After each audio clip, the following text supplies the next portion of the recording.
Peter always plopped down heavily on top of me after he came, breathing short and fast as if he had just swum across Lake Victoria. My worry that he was dying was quickly dispelled by his deep snores moments after he rolled off me. I was left wondering exactly what I was doing there in the middle of the night next to a snoring white man. There I was, awake, alone with my thoughts, loud in my head and never ending, like a ghost train. Sex was like school, something I just did. Peter was pink, actually, not white, except for his hair, what was left of it. It had suddenly turned color from the stress of his first rough years in Uganda, trying to start his fish export business. He was only 35, but to me at 20, that was ancient. When naked, though, he looked 14. He had an adolescent plumpness, a soft body, almost effeminate, with pale, saggy legs. His skin felt just like mine. We met through Zach, a campus friend who also worked for Peter's company. Peter exported tropical fish, bought from all over the country, Lake Victoria, Albert, Choga, and River Nile. He paid next to nothing to the local fishermen and then sent the fish in tank loads to Britain for pet shops. Very good profits. Zach and I were both at Makerere University, what used to be called the Harvard of Africa, south of the Sahara, not counting South Africa, which didn't leave much else. But that was back in the 60s, before Big Daddy, Idi Amin, tried to kill off as many professors as he could. Most ran into exile, and the economic war did the rest of the damage. But we didn't complain. We were happy to be there. We were lucky to be there. I was drinking waraji in Zach's room when Peter came in one evening. Apparently, he supplied Peter with ganja. Because of my lifelong training to catch a suitable mate, when Peter walked in, I found myself immediately turning on the sweet, simpering self I preserve for men.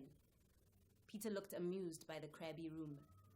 He looked around like a wide-eyed tourist at the cracked and peeling paint, the single bare bulb, an old tattered poster of Bob Marley on the wall, the long line of dog-eared penguin classics leaning sideways on Zach's desk. Zach was finishing his BA in literature. He got off his chair quickly and offered it to Peter. Hey, man.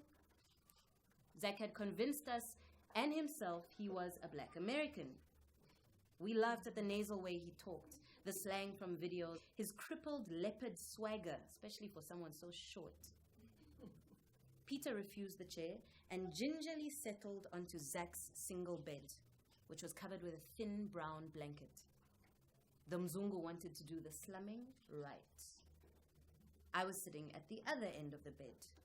Its tired springs creaked and created a deep hole in the middle as he sat down. I felt myself leaning over as if to fall into the hole, too close to Peter, into his warm, personal space. I shifted away and sat up on the pillow, pulling my legs up into me. Did he think I didn't want to sit too close to him, a white man? There was a short, uncomfortable silence. But with the two men there, I didn't have to start the conversation. Zach said, "How about a drink, man? Peter, meet Christine, the beautifulest chick on campus." He was trying to be suave, but it sounded more like mockery. I smiled like a fool. Peter turned and smiled back at me. "Nice to meet you, Christine." No teeth showed, only the small gray shadow of his mouth. I put a limp hand into his outstretched one. He squeezed it hard like a punishment. Zach reached into the small, dark cupboard and took out a glass. With his finger, he rubbed off a dead insect's wing stuck to the inside. "I've just got to wash this. I'll be right back." And he left me alone in the tiny, shadowless room with Peter. It was my first time alone with a white person. There was a nervous, bare-bulbed silence.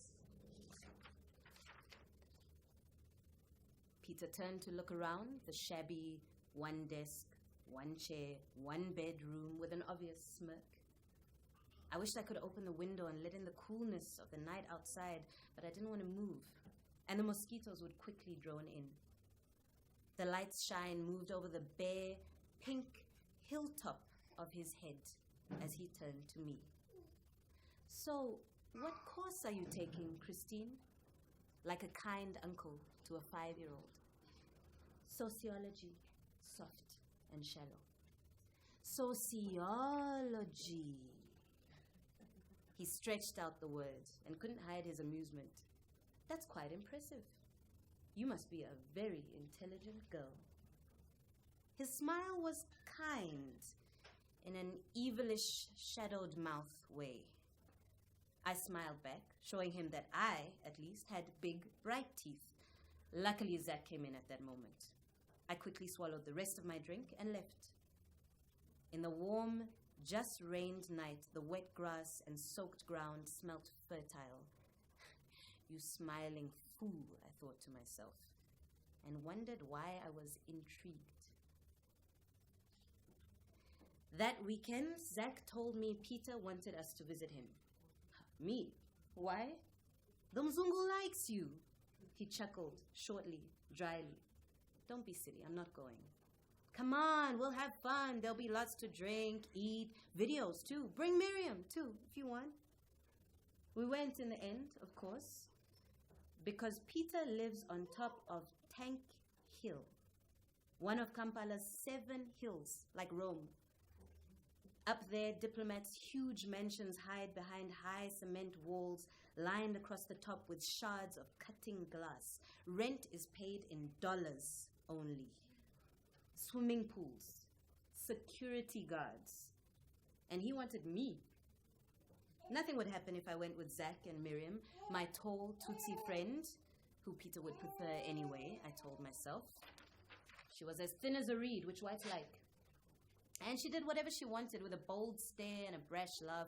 No simpering for her. She even smoked in public. So I was safe. And it was fun, sort of. Peter was overly attentive, serving drinks, plumping pillows, asking questions. We ate in courses brought in by his houseboy, Dio Graciasi, an old man with crooked, spindly legs attached to big, bare feet like boats, black on bright pink. Dio spoke to us in Luganda, as if we were at his houseboy level. Later, I told Zach and Miriam, I found Dio's familiarity vaguely offensive, as if he was saying, I've seen your kind pass through this house before. But they both laughed it off. Christine, you're too much. He was just being friendly.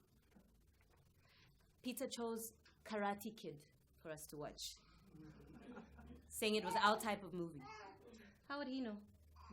I concentrated on gin and tonics. This was a whole world away from home, from school. The brightly painted, big windowed house smelt of mosquito repellent from emerald rings, smoking discreetly in every room. Bright batiks on clean white walls, shiny glass cupboards full of drinks and china. Everything worked. The phone, the hot water taps, a dustbin you clicked open with your foot, no need to touch.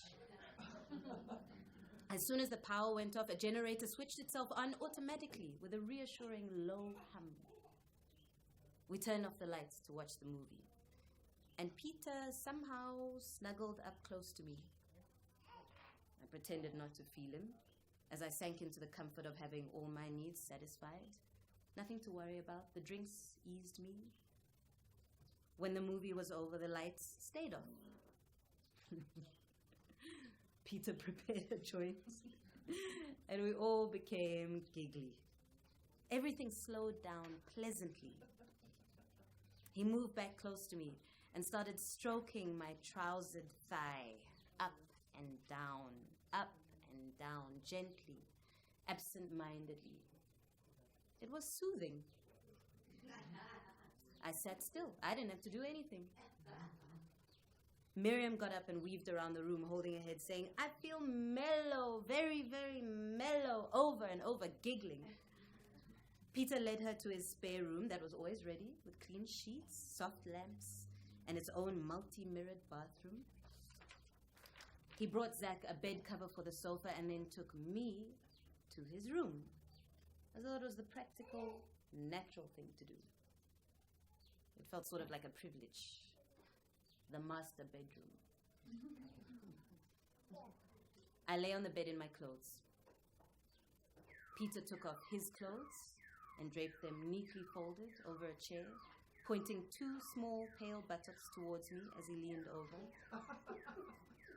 Then he took my blouse and pants off methodically, gently, like I was sick and he was a nurse. And I just lay there. In the same practical way, he lay down and stroked me for a few appropriate minutes, put on a condom, opened my legs, and stuck his penis in. I couldn't bring myself to hold him in any convincing way. I thought I should moan and groan and act feverish, overcome by a wild rage of some sort, like white people in movies. But I was feeling well fed and well taken care of. A child full of warm milk. One thought was constant in my head, like a newspaper headline. I am having sex with a white man. It was strange because it wasn't strange. He was done in a few minutes.